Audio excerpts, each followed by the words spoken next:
Police officer realizes there's a head in a bucket. Okay.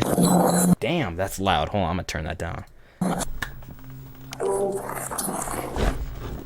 I opened the towel, I picked up the towel and dropped it because I don't know what the f it did, man. Look like there's a bucket in the towel. What?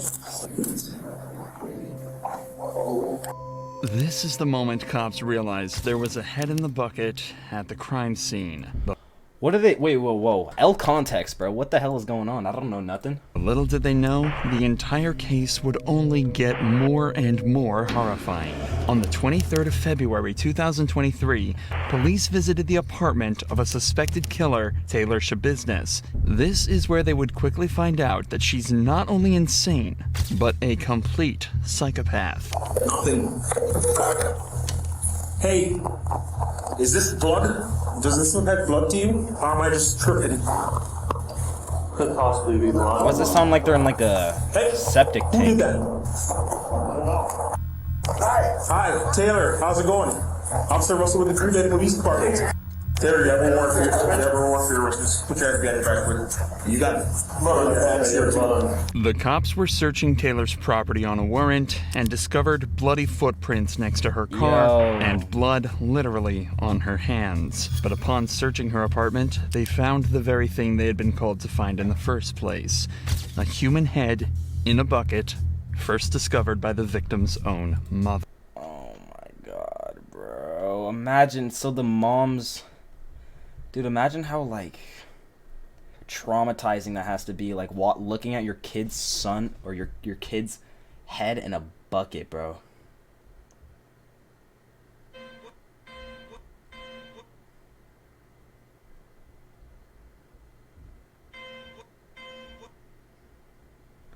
What the fuck? XQC pulled up on Charleston White for Aiden Ross. That's not XQC. Yeah, that's some bullshit. Okay, but hold on. Wait. I want to see. What's a head in bucket? I'm trying to see if it's on Twitter.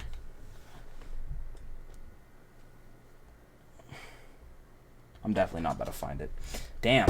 The police wasted no time in getting her into custody, where one of the most chilling interrogations of all time would begin. I hate this fucking outfit. Well, a few hours ago, police were dispatched to an address on Stony Brook that parents house Shad Therian. Do you know Shad? I know how do you know Shad? He's my ex. He's your ex-boyfriend? Yeah. Well, they found a kind of disturbing stuff at the house there. Oh, really? Yeah. Yeah. A lot of blood, basically Shad's head. That's fucked up. Yeah, that's pretty fucked up. It's immediately obvious how stone-faced and cold Taylor is being. She's showing absolutely no emotion about anything, including the goriest details of the case. Only managing to mutter, "That's fucked up," in regards to the severed head. Often psychopaths like to talk up their own crimes as it gives them a sense of self-gratification, but we haven't even begun to see exactly how insane she is. Where's the rest of his body? It's there, inside of the house. It is in the house? It's inside of the house. Can you Yo. tell me what happened? It's a good question, because I blacked out during that time. Were you two being intimate, having sex? It was getting there. Just getting there. Okay. So will this be considered? Yo, how do you imagine, like, how do you manage to cut somebody's head off? Like, personally, if someone tries to cut my head off and she looks like that, I'm personally not having it. That's just me, though. Foreplay? Yeah. Yeah. You guys done something like this in the past? Yeah, you know, I usually, like, I cut his head off, like, kind of usually, you know. It just matters how kinky we're feeling. Not like that. Do you use manual strangulation during sex at all? A manual strangulation? Yes. Taylor claims that she and Shad were being intimate that night and she'd used a dog chain to choke him. But apparently this wasn't Whoa. unusual for them. But that evening, she just didn't stop until he was almost dead. She also mentions that she'd been smoking meth that night, something that definitely could have contributed to the The nut's not worth it. horrifying events that followed. Where's your body? The body's there. So we're gonna take the head somewhere? I like that. You liked it? So you dismembered the body too? Yeah. Well, what did you do with the body parts? Oh, they're in the house. Somewhere? They're like, yeah. Basement, upstairs, downstairs? Absolutely in the basement. I was gonna bring them. And then, I know I forgot the head. I wanted the head. Did you bring anything with you? Yeah, it's in the van. What? It's in the van. It turns out that Taylor had not only choked out and beheaded Shad, but also dismembered multiple parts of his body and hidden them throughout the apartment. Just this thought alone is... Imagine how bad that's about to smell. It's grim, but exactly how is another story entirely. How did you dismember his body then? Knives. With what? Knives. Knives? Just more than one knife? Where'd you get those from? Kitchen. They weren't sharp? No. It was alright. Bread knife works good. Bread knife? A bread knife works good, yeah. Really? I had to use what I used, so like, yeah. I got lazy last night, so. Once Shad was dead, Taylor sawed off his limbs with a blunt bread knife and tossed each individual piece of his body into a black bag the police later found in the basement. But somehow, the most shocking part of all of this is how casually she's talking about it. It's almost as if she doesn't see anything wrong with what she's done.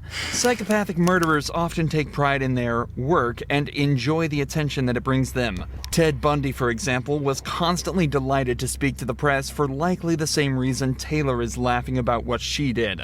Narcissism. Taylor is saying that this was an Wait, but didn't he like make a really good, compelling case that he didn't do it? Or I watched the movie on him, like the documentary or whatever, that one sexy ass fool played him, and like he was his own lawyer, right? And that fool almost got away with it.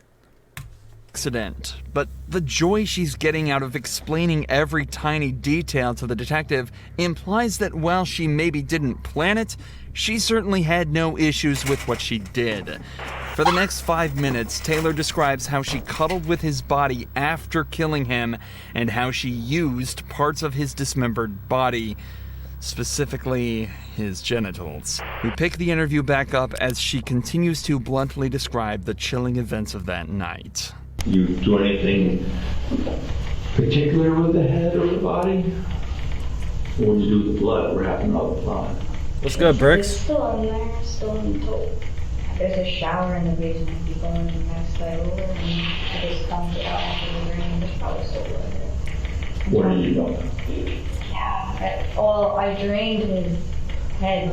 Well, like, after I covered his blood, I put it in the bucket, but then there's still blood in this bucket because it's coming out of my head. Should have took the brains and not, but I didn't. That would be a fun fact, bro. And then I Wait, hold on. What the fuck? just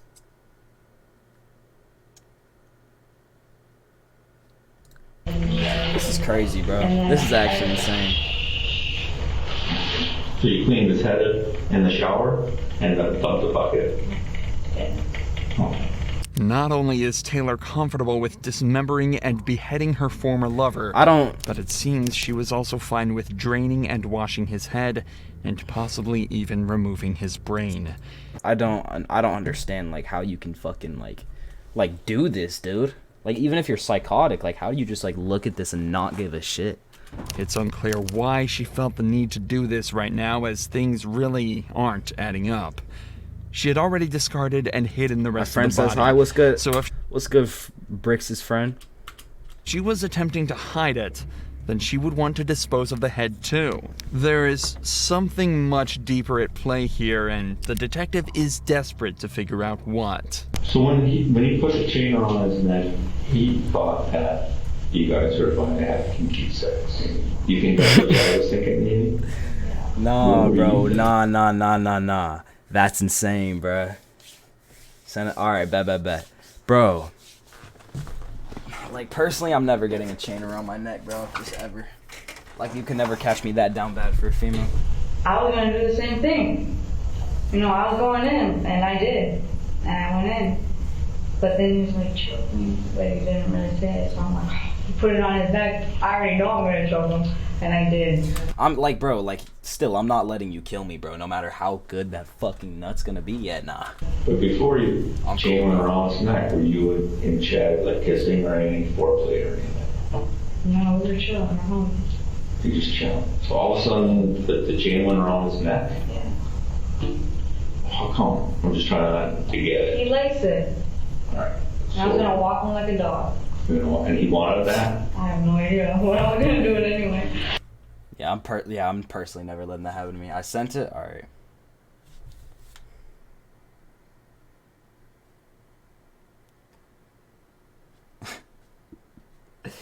Yo. How dedicated? That's a fucking W, I'm not gonna lie.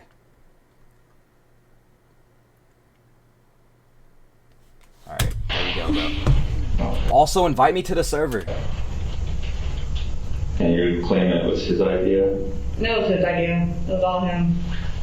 Right, so you're on the bed, the chain goes around his neck and you start choking him.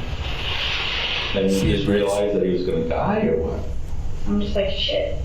I think I went a little too far because I was blacking out while I was doing it, right? And then like, oh. Golf tomorrow? Sure, bro. Actually, wait. If we go later, yeah. Like later in the day. I look at him, I'm like, shit, he's already purple. I'm like, fuck, I'm like, I don't know if he's fucking, is he good? But then like when I woke up, like, you know, during the blackout moment, I'm like, shit. I didn't mean for all this to happen, and I'm like, I fucked up, I know I fucked up. I'm like, shit. Yeah, I'm sorry.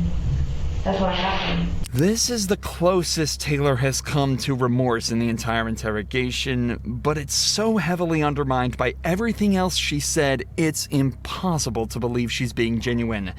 It's likely that she's only saying this because she knows that showing some remorse could help her defense and get her a lighter sentence. In fact, throughout the entire interrogation, it seems as though she's been attempting to do this very thing.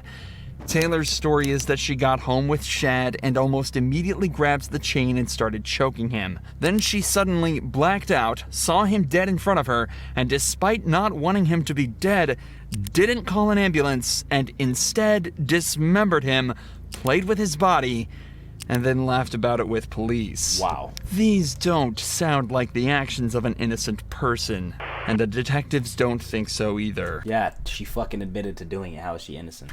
The case was brought to trial almost immediately, where Taylor would continue to show just how insane she really is. Take a look Who at would defend for her? her demeanor as Shad's best friend testified in front of court. When I got there, we were just chilling, chopping it up, like how we always do. And basically, I was like, Taylor was asking like, do you wanna hang out with Shad? She was asking me like for consent to hang out with Shad, to bring him over, and I was like, yeah, that's fine, that's cool. This behavior continued for the entire trial so far, as she smiled, smirked, and laughed her way through the whole thing. But it seems that this didn't give the jury a great impression of her, as she found out when the verdict was cast.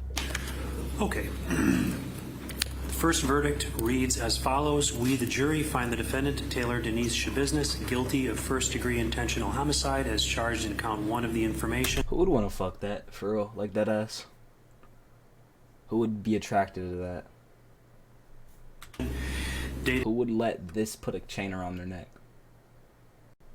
This date, July 26th, 2023, oh, this is recent. Signed by the foreperson. Taylor Shabiznis was convicted of first-degree murder, mutilating a corpse, and sexual assault.